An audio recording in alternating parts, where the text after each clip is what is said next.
नमस्कार, आप देखते हैं टीटीएन 24 न्यूज। मैं हूं आपके साथ प्रिया। आज के बुलेटिन की शुरुआत बड़ी खबरों से। प्रेम प्रसंग के चलते कलयुगी पत्नी बनी अपने ही पति की हत्यारिन, प्रेमी संग मिलकर पति की हत्या कर दिया। खौफनाक जघन वारदात को दिया अंजाम।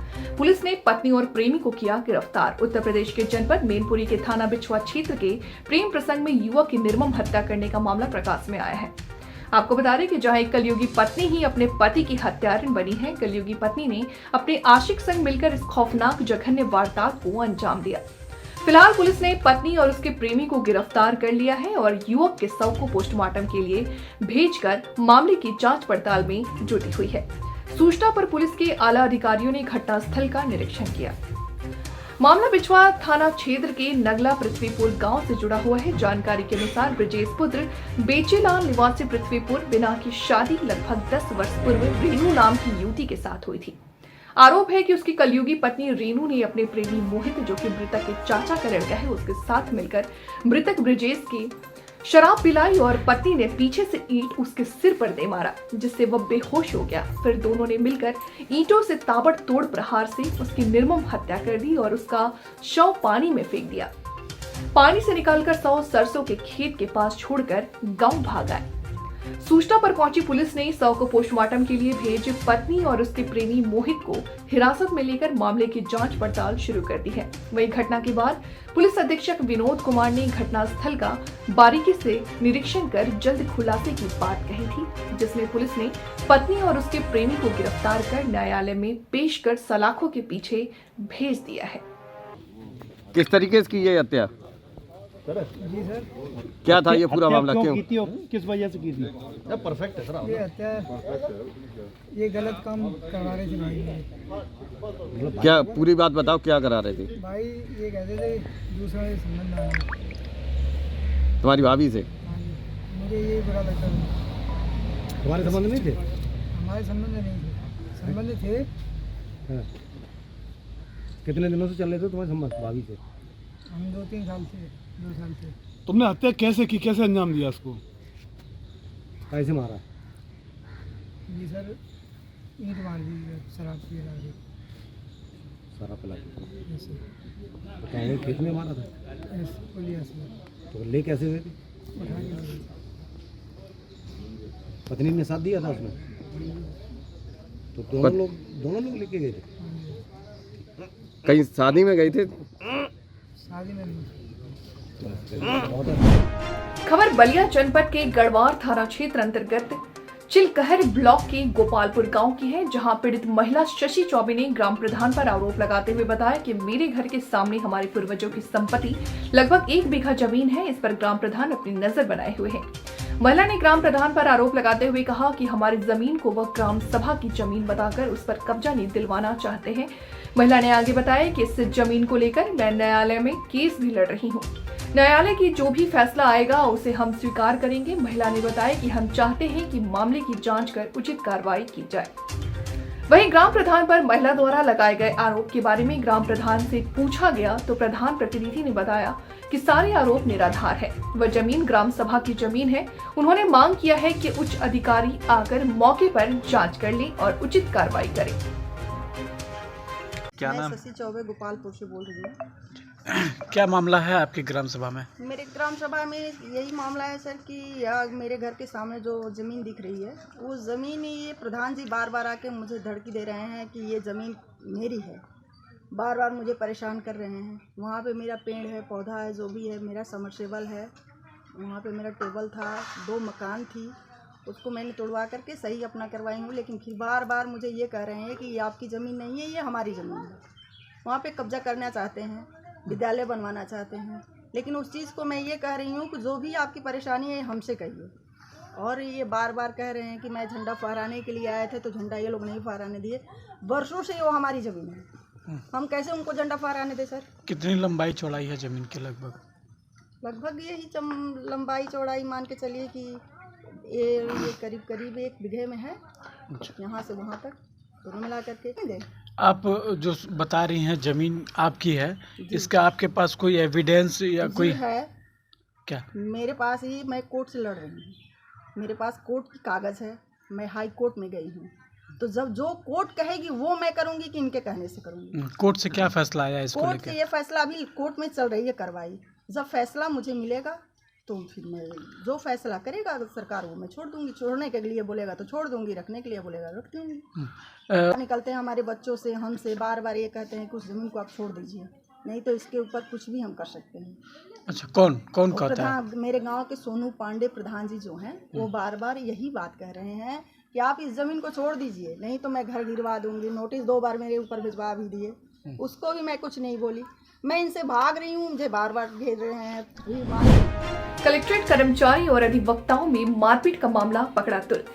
दोनों संघ का धरना प्रदर्शन जारी, एक दूसरे पर जिला प्रशासन से कार्रवाई की कर रहे हैं मांग। कल कलेक्ट्रेट के रिकॉर्ड रूम में किसी बात को लेकर अधिवक्ता और बाबू में मारपीट हो गई, जिसको लेकर धरना पर बैठे हुए हैं। भारी संख्या में पुलिस फोर्स मोर्चा संभालने में जुटी है। कलेक्ट्रेट कर्मचारियों ने कलेक्ट्रेट का काम किया ठप। डीएम कार्यालय पर धरना प्रदर्शन जारी है। मेरा नाम कौशल कुमार उपाध्याय है, मैं कलेक्ट्रेट संघ का जिला अध्यक्ष हूँ। जी, किस बात के लिए आप लोग धरना दे रहे हैं? क्या है मांग आप लोगों की? किस तरह की आप? कल सुबह 11 बजे हमारे बड़े भाई रविशंकर जी राजस्व अभिलेखागार के अभिलेख रक्षक हैं, वो अपने पटल पर सरकारी काम कर रहे थे। उसी बीच राम कृपाल यादव करके एक अधिवक्ता नया आया हुआ है, वो आदमी गया और उनके साथ अचानक हमला कर दिया उनको। किस बात को लेकर? इस बात को लेकर वो एक मुआयना का एप्लीकेशन कह रहा है कि दिए हुए हैं, लेकिन रविशंकर सिंह जो श्रीवास्तव द्वारा ये बताया गया कि भाई अगर आप एप्लीकेशन दिए तो हमको नहीं मिला है, दूसरा दे दीजिए। इसी बात पर उनके ऊपर चढ़ गया, मार दिया, उनका नाक के ऊपर कट गया, उनका चश्मा टूट गया, दाहिने आँख के ऊपर कट गया, छाती में मार दिया, वो गिर गए, लहूलुहान हो गए। उसके बाद कर्मचारियों द्वारा उनको लेकर के हॉस्पिटल गए और जा करके इलाज उनका कराया गया। क्या तो ये हम लोग हॉस्पिटल में भाई रविशंकर श्रीवास्तव जी का इलाज करा रहे थे। उस दौरान कलेक्ट्रेट खाली था। खाली परिसर समझ के ये लोग जो है सिविल कोर्ट से बुलाए कुछ वकीलों को और अपने मिल करके और पूरा नाराबाजी करते हुए ये लोग सारे परिसर में घूमे और घूमने के बाद सीआरओ साहब के यहाँ गए, सिटी मजिस्ट्रेट के यहाँ गया, एसपी साहब के यहाँ जाके ये लोग दरखास्त दिए, FIR हम लोगों के ऊपर उल्टे कराए हैं। हम लोग भी FIR के लिए दिए हैं, FIR हो गया हम लोगों की तरफ से भी।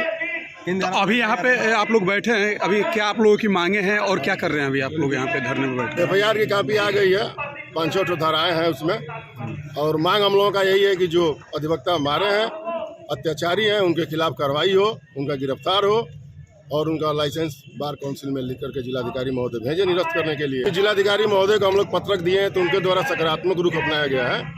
तो अभी हम लोग तो आज 1 दिन का किए हैं, कल रविवार है, कल तक कोई कार्रवाई नहीं होती है तो सोमवार को पुनः हम लोग यहाँ बैठेंगे धरने पर। ये हम लोगों का अनुरोध चलता रहेगा गिरफ्तारी होने तक और उनके खिलाफ लिख करके जाने तक। इस तरह का मैं ओम प्रकाश दुबे, अध्यक्ष कलेक्ट्रेट बार एसोसिएशन बलिया। मामला ये है कि एक हमारे कृपा शंकर यादव वकील हैं, वो जो है 24/1/23 को रिकॉर्ड रूम में एक मुआयना करने के लिए दरखास्त दिए थे और कल जो है 27 को वो मुआयना करने के लिए गए रिकॉर्ड में और कहे कि आप जो है कागजात निकाल दीजिए, हमको मुआयना करना है। तो उन्होंने कहा कि आपकी दरखास्त गुम हो गई है तो आप दूसरी दरखास्त दे दीजिए। तो अधिवक्ता जो है एक दूसरी दरखास्त लेकर के लिखना शुरू किया, तब वो बुलाए कि आप कुछ पैसा दे दीजिए, हम रिकॉर्ड निकलवा देंगे। तो उन्होंने कहा कि, और अधिवक्ता ने कहा कि हम पैसा नहीं देंगे क्योंकि हम इतना पैसा अधिक नहीं लिए हैं मवादकारी से कि हम पैसा आपको घूस दें। आप जो है पैसा निकाल करके दे दीजिए, हम मुआयना कर लेंगे। अब इस पर वो आग बबूला हो गए और उसको जो है अब शब्द बोलने लगे। तो अधिवक्ता ने कहा कि आप शब्द क्यों बोल रहे हैं, आप तनख्वाह पाते हैं, तनख्वाह आपका सरकार से आपको मिलती है, आप ये अवैध उगाही क्यों करते हैं। अब इसी पर आग बबूला होकर के उसको मारने लगे। अधिवक्ता जो है बाहर निकला कि जो है अकेले था, बाहर निकला तो बाहर दौड़ा करके अपने कर्मचारियों के सो बाहर निकल करके उस अधिवक्ता को मारे हैं। हाँ वो काले कोट में वो था। अब जो है किसी तरह से हम लोगों को जानकारी हुई आए तो इन लोगों की एक मानसिकता है कि कभी भी किसी भी समय हर अदालतों में ताला बंद कर दें, तो उसमें ताला बंद करके लोग चले गए। हम लोग जो है फिर प्रयास किए कि इन लोग से मिला, तो उसके बाद हम लोग जो है जिलाधिकारी महोदय से मिला, सीआरओ महोदय से मिला और सिटी मजिस्ट्रेट महोदय से मिला। और उसके बाद हम लोग फिर कोतवाल गए, अपना जो है FIR के लिए हम लोग कापी दे दिए हैं। लेकिन अभी पता चला है कोतवाल साहब कहे हैं कि हमने FIR दर्ज कर दिया है, लेकिन जो सुसंगित धारा है उसमें कोतवाल साहब ने FIR दर्ज नहीं किया है। हम लोगों ने भ्रष्टाचार का जो है दरखास्त दिया है कि वो पैसा लेकर के और धनुगाही करने के लिए वो पैसा लेकर का मांग किए हैं और इसकी धारा उन्होंने नहीं लगाया है। हमारी मांग है कि जब तक वो सुसंगत धारा नहीं देते हैं तो तब तक हम लोगों का आंदोलन एंड किसी भी प्रकार से चलेगा और हम लोग फिर अपना जो है हर राय सलाह करेंगे और एक संयुक्त मीटिंग बुलाएंगे और संयुक्त मीटिंग बुलाने के बाद जो भी आगे की निर्णय होगी हम लोग तय करेंगे। लेकिन भ्रष्टाचार में जो कर्मचारी लिप्त है, जो इसके लिए जिम्मेदार है, उसके ऊपर कार्रवाई हो, उसको निलंबित किया जाए, उसके बाद जांच करके और उसको जो है सस्पेंड किया जाए। जनपद अम्बेडकर नगर के जिलाधिकारी व पुलिस अधीक्षक ने समाधान दिवस के बाद पैदल मार्च किया। थाना बसखारी पर सुनी गई फरियादियों की समस्याएं तथा विभिन्न माध्यमों से प्राप्त जमीनी विवाद से संबंधित सभी प्रकरण में पुलिस व राजस्व की संयुक्त टीमों द्वारा गुणवत्तापूर्ण व समयबद्ध निस्तारण हेतु DMSP द्वारा निर्देश भी दिया गया।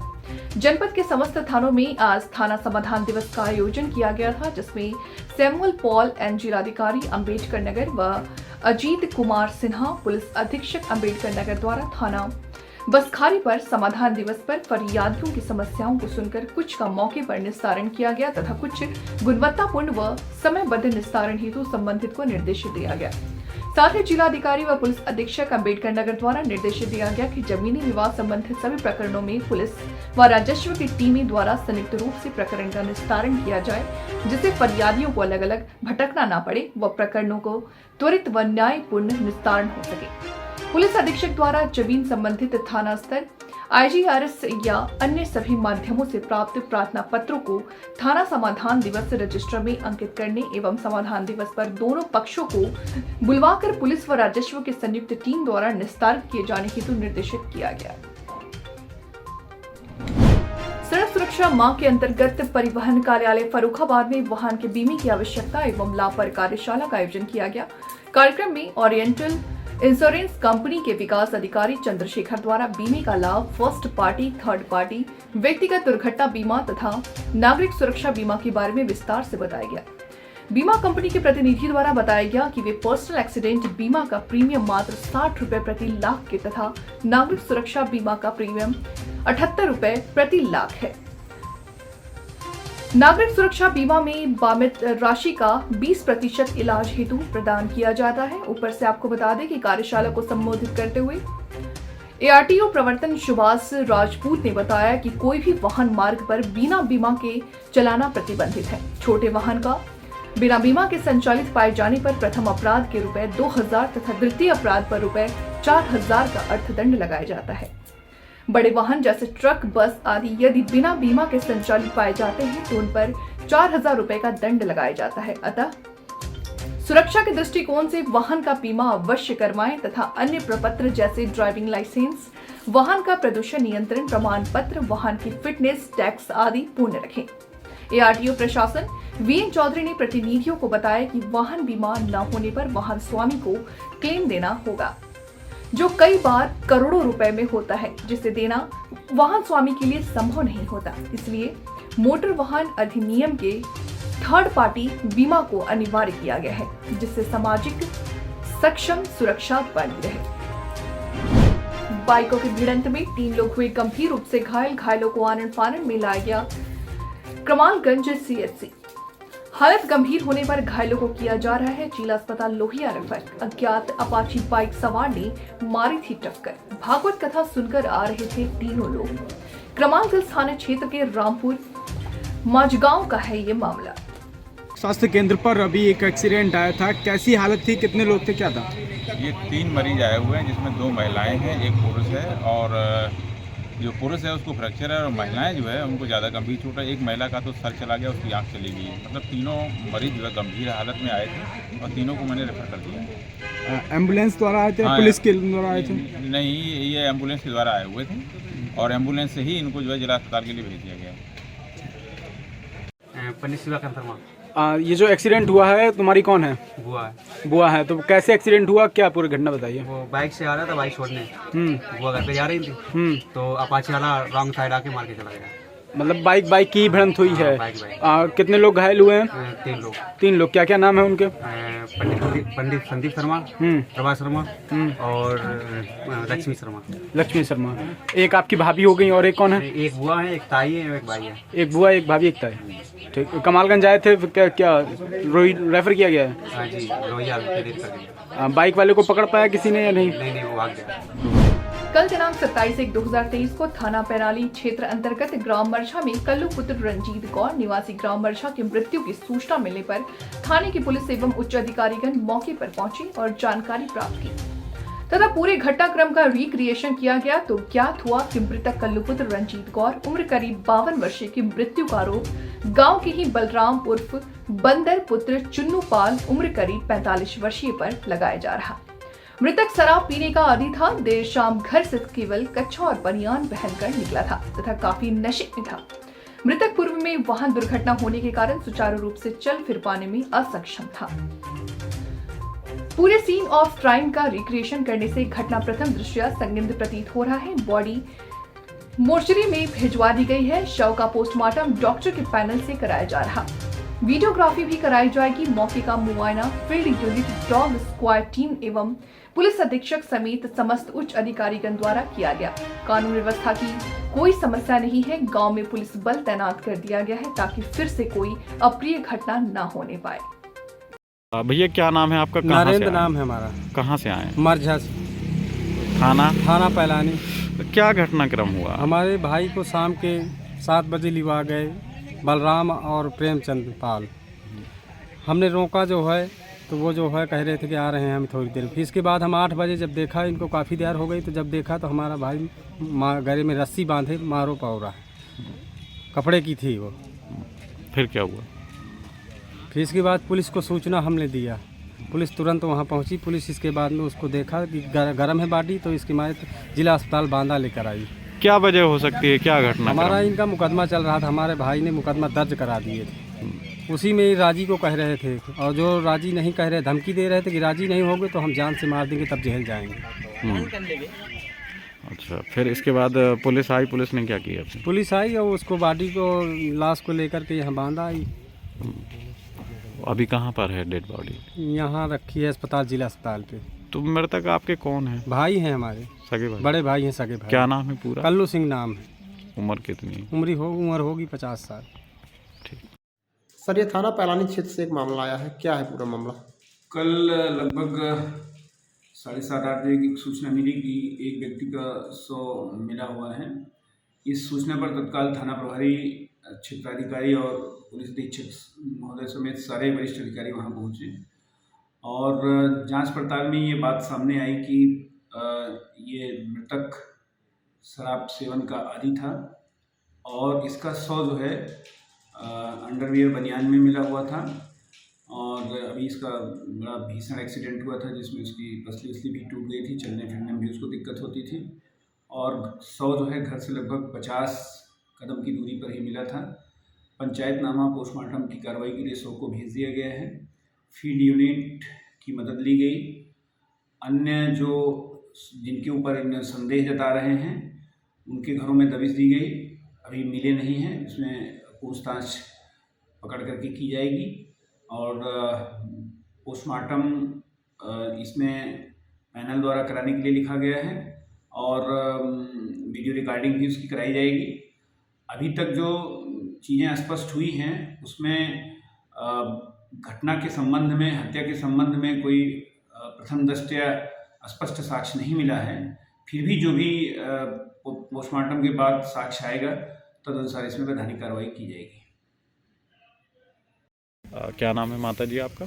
सावित्री। क्या हुआ है आपके साथ में?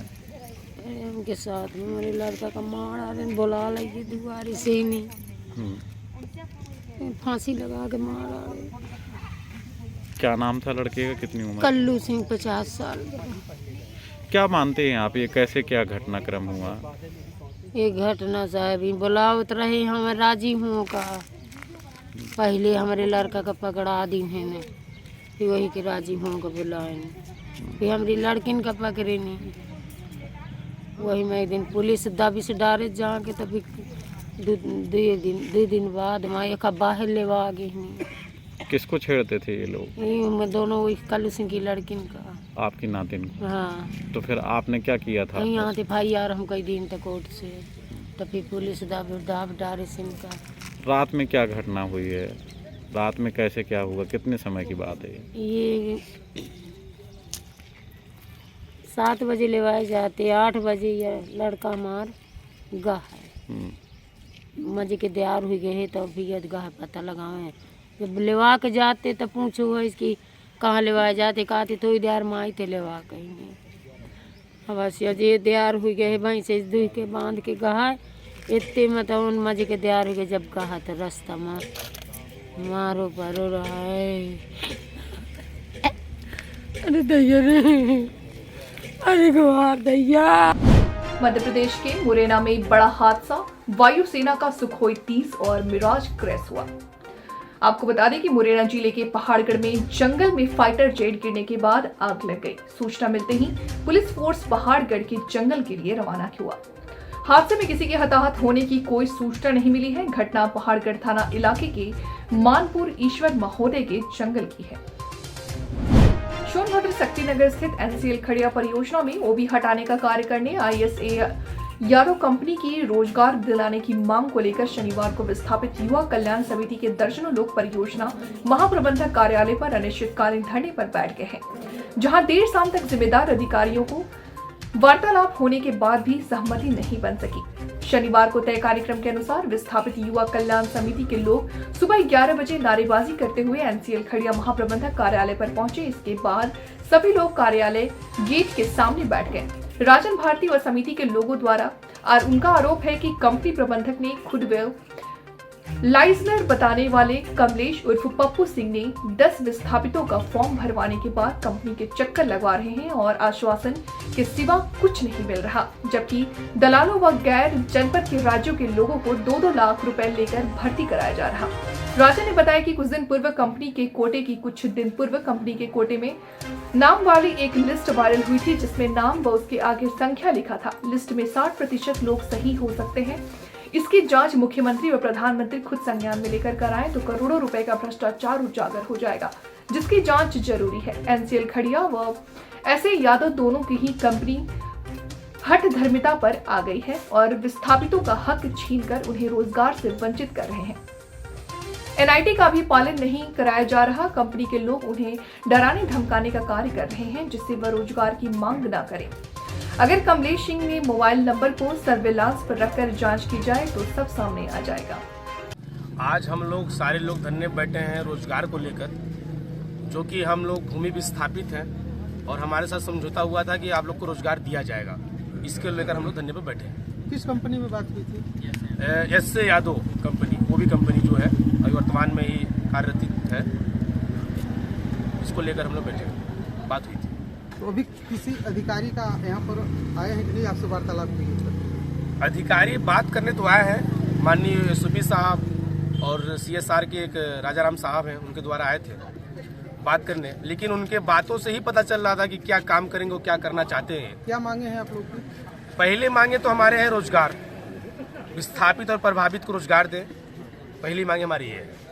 और दूसरी मांगे क्या है? दूसरी मांगे हमारी ये है कि जिनके ये फार्म भरा गया है विस्थापित प्रभावित, उनको पहले रोजगार दें, ये हमारी दूसरी मांगे हैं। क्या नाम है आपका? मेरा नाम राजन कुमार भारती है।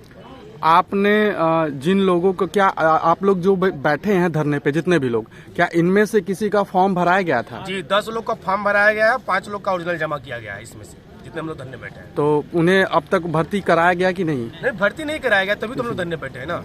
और हमारे साथ एक समझौता भी किया गया था। जैसे हम लोगों ने लिस्ट को, मतलब हमारे यहाँ 135 पट्टा धारक हैं, विस्थापित, भूमि विस्थापित, प्रभावित तुम्हारे भाई तो हैं ही, और उनके साथ बोला गया था कि आपको उसमें से रखा जाएगा 25-30 लोगों को। हम बोले अच्छी बातें हैं, तो बोला कि 100% सक्सेस नहीं कर सकते हम। कोई बात नहीं, आप जितना कर सकते हो उतना ही करिए, लेकिन ये पैसे लेकर, मोटी रकम किसी से ले धोकर ये काम कर रहे हैं और हमें अनदेखा कर रहे हैं। जो लिस्ट वायरल हुआ था अभी, जैसे कंपनी का कहना है कि लिस्ट ओरिजिनल है, इस पर क्या कहना चाहेंगे आप? देखिए, लिस्ट जो वायरल हुआ था, लिस्ट को हम साबित ये करना चाहते हैं कि वो सही लिस्ट है। 60% सही है, मैं 100% नहीं कह सकता, क्योंकि मुझे भी कुछ पता चला है कि कुछ चीजें उसमें फर्जी है। और फर्जी नहीं है, फर्जी इसलिए नहीं है कि जो कंपनी का अभी जो क्या अपने आप को ये बताता है, लाइजिंग अधिकारी अफसर बताता है पप्पू सिंह, उनके द्वारा इनके नाम पर लोगों को रखा गया है। और जो लिस्ट में हमारे यहाँ से कथित 2-4 नेता आते हैं जिनको हम लोग अच्छी तरह से जानते हैं, उनके द्वारा जिन लोगों को रखा गया नौकरी, उनको भी हम जानते हैं। तो ये लिस्ट मैं बता रहा हूँ सही है, और जिन भाइयों को गलत तरीके से नाम लिखा गया है उनके नाम पर यहाँ के लाइजिंग अधिकारी जो है पप्पू सिंह, उनके द्वारा रखा गया है। तो इस मामले को लेकर के आपने उच्च अधिकारियों को अवगत कराया है? जी, माननीय हमारे यहाँ के एसपी साहब को अवगत भी कराया है और डीएम साहब को भी अवगत कराया है, और किस पर कार्रवाई भी हुई है प्रशासन द्वारा। पप्पू सिंह, बागमारी, मंदार के ऊपर इनके प्रशासन द्वारा उनके ऊपर मुकदमा भी लिखा गया है, और हमें जाति सूचक गाली भी दी तो उनका भी मुकदमा लिखा गया है, उसकी जांच पता चल रही है। कौन दिया था आपको जाति सूचक गाली? अखिलेश यादव मुर्दाबाद के लगे नारे, हिंदू महासभा के कार्यकर्ताओं ने लगाए मुर्दाबाद के नारे। अखिलेश यादव को काले झंडे दिखाकर लगाए नारे। मां पीताम्बरा 108 महायज्ञ में पहुंचे थे अखिलेश यादव।